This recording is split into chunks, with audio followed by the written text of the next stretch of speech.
All right, welcome back to Anti-War Radio. I'm your guest host, Zoe Greif, and I am very happy to inform you that I've got Jason Ditz on the line. Jason is editor at Anti-War Radio. I'm not sure if it's a senior editor or whatever, but he's top ranking, and he's one of the many people, or not so many people actually, who's directly responsible for the quality of antiwar.com, and I am so glad that you are. Welcome to the show, Jason. Hi. How are you doing? I'm doing pretty good today. Doing my best to bring the world all the bad news. Speaking of which, I'm looking at antiwar.com news, top of the page, and there is so much bad news. I don't know if we can even cover it in 2 segments, Jason. Where do you want to start? With Netanyahu considers ground invasion of Gaza? Sure. What kind of madness is that? That reminds me of Operation Cast Lead back in 2009. Was it Cast Lead or Cast Lead? Does anyone know? I think it was Cast Lead. As in bullets being cast into the bodies of Palestinians? Yeah. Wow. Well, so is he just talking, or, I mean, the rockets have been firing back and forth, have they not? Oh, absolutely. The last 4 days we've seen dozens of rockets coming out of the Gaza Strip. They've wounded a few people in Israel. Israel's responded with airstrikes that have killed some 25 or 26 Palestinians. Mostly militants, but of course, inevitably several civilians too. And this talk of a ground invasion actually has been going on for a while, although this is the first Netanyahu's spoken of it.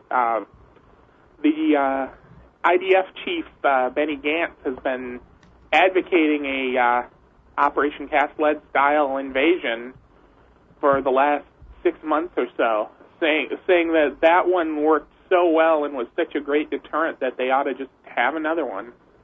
Well, refresh my memory, Jason, because 2009 seems like a long time ago to me.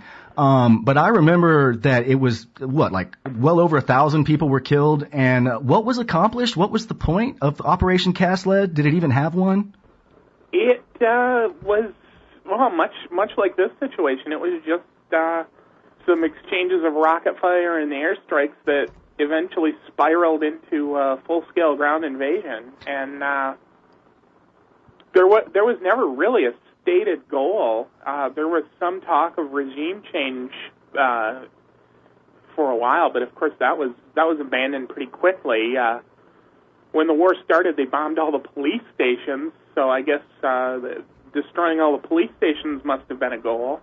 And the end of the war didn't really seem to accomplish much of anything except leaving much of the Gaza Strip blown up, and then several years of fighting diplomatically to try to keep cement out so they couldn't rebuild anything. Yeah, and that reminds me of the Turkish flotilla and all the efforts. I don't want to get distracted talking about that, but not right now. But does anyone know what incited this most recent round of rocket exchanges that you say started 3 or 4 days ago? Well, the first thing was a targeted assassination by Israel. They assassinated a member of the PRC, which was the group that was responsible for kidnapping Gilad Shalit, the Israeli soldier that they did the huge prisoner exchange over late last year. Yes. They assassinated the leader of that group, or one of the leaders of that group. The group responded with a couple of rockets fired into Israel. They blew up a whole bunch more targets in Gaza, and it's just sort of snowballed from there. And now you've got a few other groups from Gaza firing back. So far, it doesn't seem like Hamas is among them. It's mostly smaller groups. Well, in media coverage, I've noticed that in the West, they like to pretend like the rockets coming out of Gaza are just as bad and just as destructive and just as accurate as the Israeli ones. But, of course, that's not even close to true, is it, Jason Ditz? No, it's remarkable how ineffective these rockets are. We've seen dozens and dozens of rockets fired out of the Gaza Strip, and we've got a couple of actual injuries in Israel that resulted directly from the rockets, and a handful of other people that are, in shock from having seen a rocket explode nearby.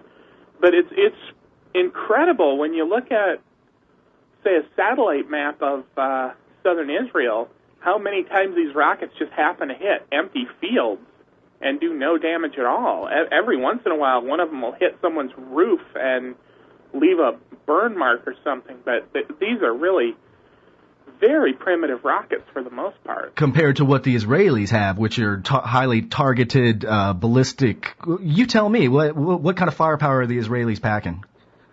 They're packing mostly U.S.-provided surface to air and, well, in this case, air to surface missiles. This is perhaps not the cream of the crop of the Israeli Air Force because, of course, it doesn't need to be when you're just blowing up people that happen to be wandering around in a burnt-out husk of a city like Gaza City. But these are relatively high-tech weapons, probably the equivalent of what the United States was making in the 1980s. Wow. But it sure is superior to whatever the Palestinians have. That was kind of the point I was trying to emphasize. Oh, dramatically so. Yeah, because Palestinians die, and like you're saying, Israelis, I'm sure it's no fun to have rockets thrown around, but it sounds a little bit more like bottle rockets than, compared to what the Israelis are packing. Right, and there have been occasions where people have gotten killed by these rockets, and if you happen to be outside and happen to get hit with one, certainly it'd be a pretty dangerous thing, but they do seem to be just a stepped-up version of fireworks, and they don't seem, for the most part, very well targeted. They just sort of randomly lob them in and hope they hit something. And like I say, a lot of it is just, they'll hit a farmer's field, and every once in a while they'll clip a cow with one, but it's not really a targeted campaign of terror against the entire south of Israel like it's being portrayed in the Israeli media. It seems almost like a defiant yet largely empty gesture. But how else are they going to resist over there? I mean, they're stuck with their backs to the Mediterranean Sea, right? Pretty much. And these militant factions, they're so ineffective.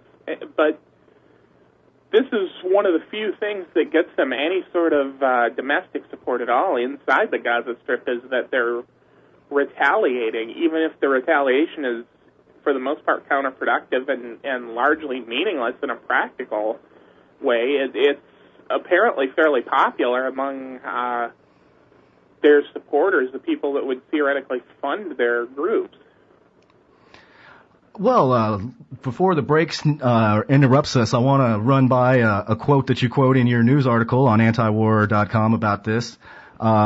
Israeli Foreign Minister Avigdor Lieberman said because of the rockets, the Palestinians, quote, have condemned themselves to a separation that looks like it will continue for generations, he said. Now that strikes me as incredibly arrogant and just really unpleasant. What do you think about that quote and all that it implies, Jason? Well, it's vintage Avigdor Lieberman. He's nothing if not unpleasant. And he's always been opposed to the idea of Palestinian statehood in any real way, so it's not surprising to see him sort of using this as the latest excuse of why it's not going to happen. Yeah, it seems like any excuse is a good enough excuse, certainly as far as the Western media is concerned, as we were discussing with Mr. Hart earlier on the show. Man, so they're actually talking about possibly invading Gaza. Do you think they're serious, or do you think it's just bluster, or does anyone have any way to know? It's not clear. I tend to think with the apparent attack on Iran, at least put off for a few months, they might say, well, we've got a few months to kill. Let's invade Gaza just to pass the time. It seems like Israel does like to have a late spring, early summer war, so that might be what this turns out being. More with Jason on the other side. Anti-War Radio. All right, welcome back to Anti-War Radio. I'm your guest host, Zoe Greif, talking with Jason Ditz, editor at antiwar.com.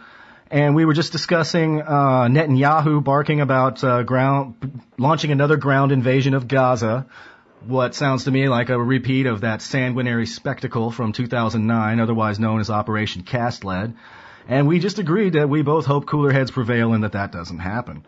So, what else is important in the news right now, Jason? What else do you want to talk about? There's Syria to talk about. There's Yemen. There's Iraq. People are still dying. What do you think is most important? Well, I think Yemen's an interesting topic. I see a headline here, U.S. drone strikes killed at least 64. Now, I got a question for you, Jason. Can you clear up my confusion about, does Yemen actually have any drones to pretend like they were killing their own people with, or was that just a ridiculous farce?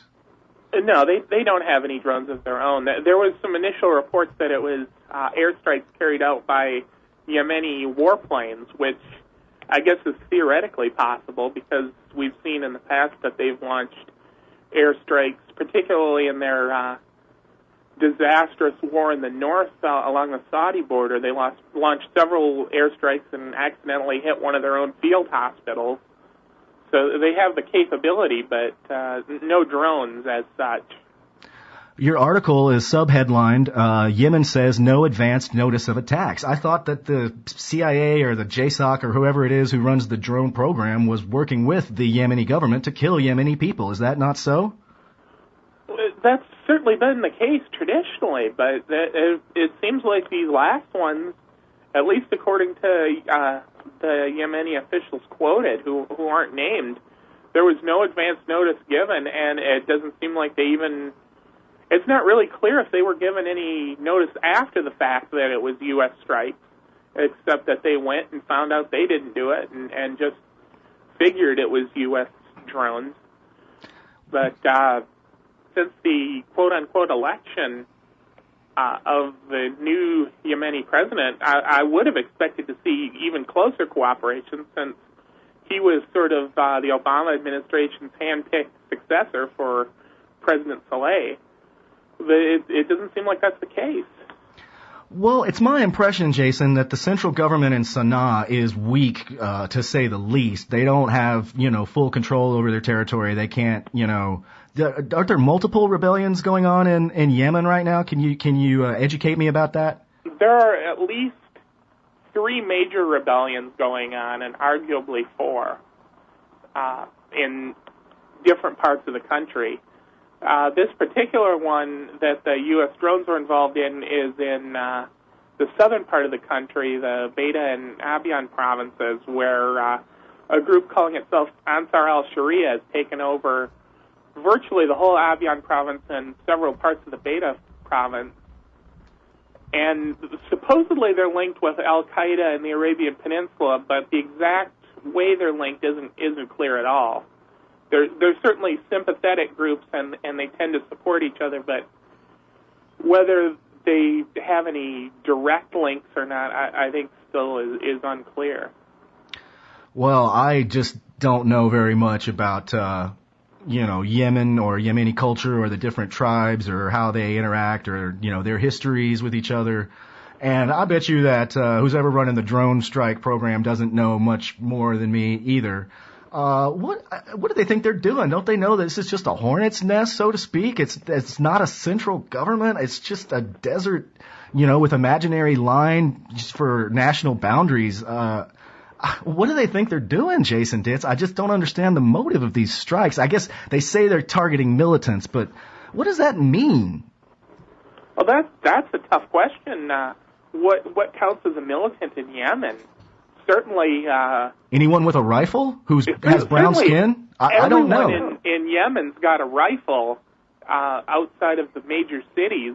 Other than a few major cities, almost everyone is just living in some tribal group in the desert somewhere. And there are a lot of nomads and people like that. And certainly... some of them have ties to al-Qaeda, but more often than not, I think you'd be hard-pressed to have these people even know what al-Qaeda is. Yeah, and even if there was a big, fat, hairy hub of al-Qaeda in Yemen, which it doesn't sound like there is, whatever al-Qaeda is purported to be, what are they going to do with the United States? They're stuck over there in Yemen. Well, right, and these tribes certainly... get quite angry when there's a drone strike that kills some members of their tribe, but other than that, they could probably care less about the United States. Sure, they got their animals to herd and their life to live. They don't care what's going on in the United States, and I don't blame them. Why should they? Well, it's largely the same as Pakistan's tribal areas, which are also a popular place for drone strikes. It seems like the drone campaigns work almost exclusively in areas where there's no real centralized authority, and the people are living very sort of nomadic, agrarian sort of life. Which suggests, again, not a threat to infiltrate the United States and hurt anyone somehow, right? That just seems ludicrous. Right, and if anything, having suddenly constant drones overhead and missile fire is going to convince the more militant among them to try to find some way to strike back. I sure would want to if I was Yemeni and my loved ones got blown up by invisible drones in the sky. That just strikes me as so cowardly. And again, I don't know too much about Arab, culture or, values, but I seem to think that cowardice is really considered pretty shameful and odious to that culture. And how cowardly are the Americans acting by killing them with robots from the sky? It just seems really cowardly to me, is what I'm saying. I guess that's not a question. A disastrous thing to keep launching these drone strikes, and it seems like that's basically what the CIA has become. Is an overwhelming portion of the CIA's employees now are actually employees that just work as targeters or in some support role for drone strikes. Wow, that's one job I would never take. And I mean, I like to play video games, but this is not a video game. These are real people. It's just disgustating to me. That's what I think.